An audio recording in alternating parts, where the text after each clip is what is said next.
do not like race seats in street cars. But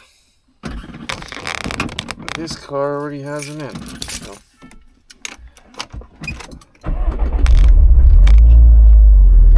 So I posted a video not long ago about a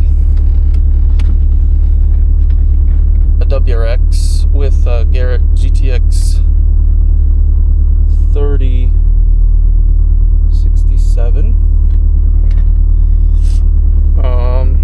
That was a vehicle that I tuned, and then recently I'm having the pleasure of working on a 2008 Hatch STI. This vehicle has closed deck IAG, short block, built heads, BC 280 cams. What else does it have? Not sure what springs, I don't recall off the top of my head, but it has a Garrett G30-770 turbo on it. This is a vehicle that I tuned flex fuel, speed density, and so I decided that it would be a good idea to film and do a little review on this particular turbo, which I personally really like. It spools really quick for a street turbo.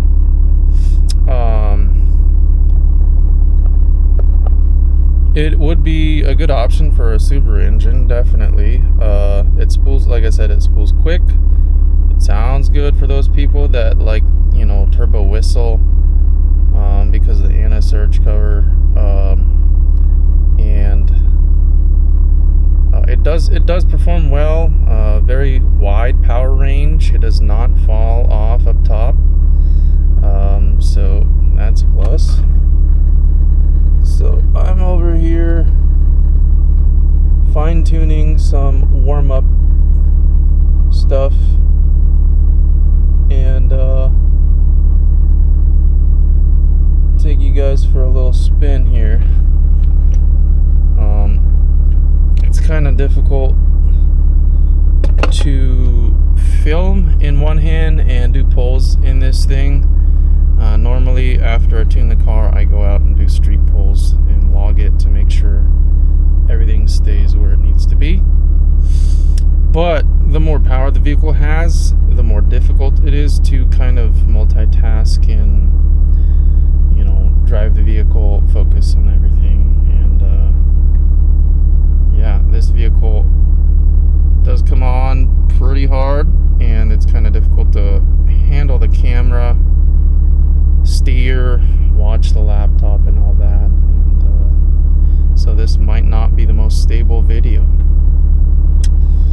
But anyway, looks like we're warmed up. So the fuel system on this fuel injector clinic 1650 cc's. Excuse me. It does have a Walbro 450 double pumper Radium.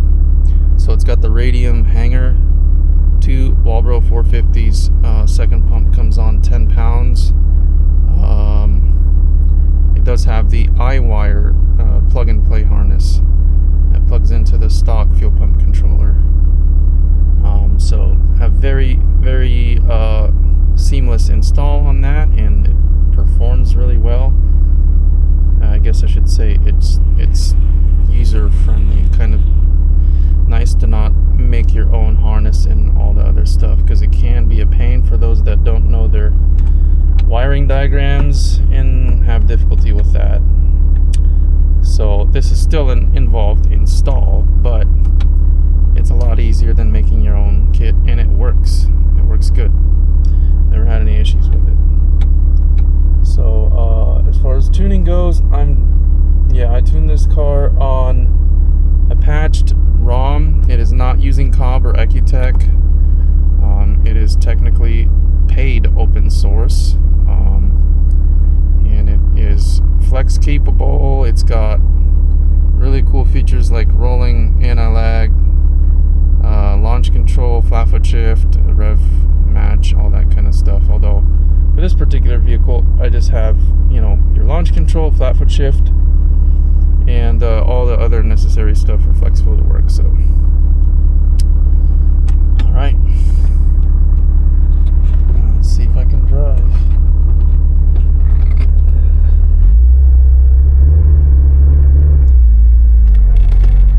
I don't recall what clutch it has, but seems to be very manageable. So, if you did not know the modifications in this car, you might think it was stock or basic bolt-ons. It's really quiet. It's got an NVIDIA exhaust. I don't recall what NVIDIA, but it's the single big muffler with the dual exit, meaning it has quad tips.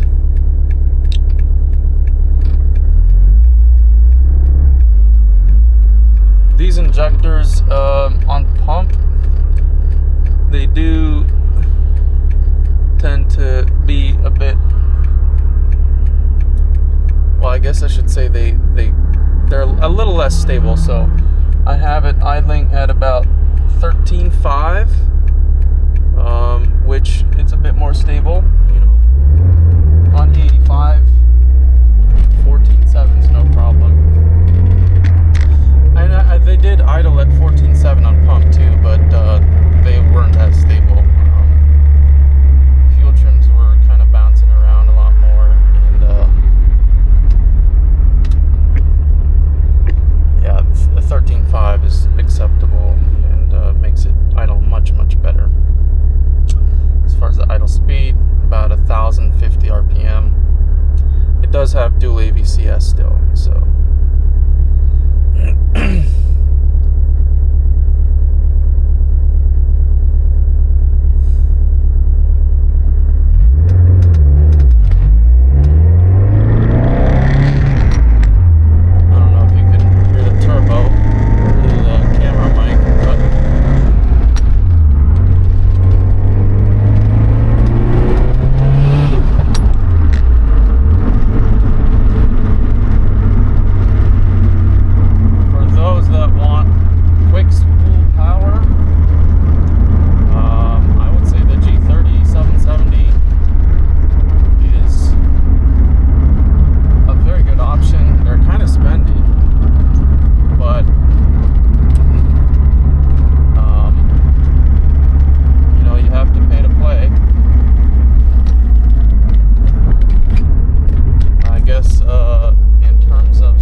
driving here in the parking lot, stop and go.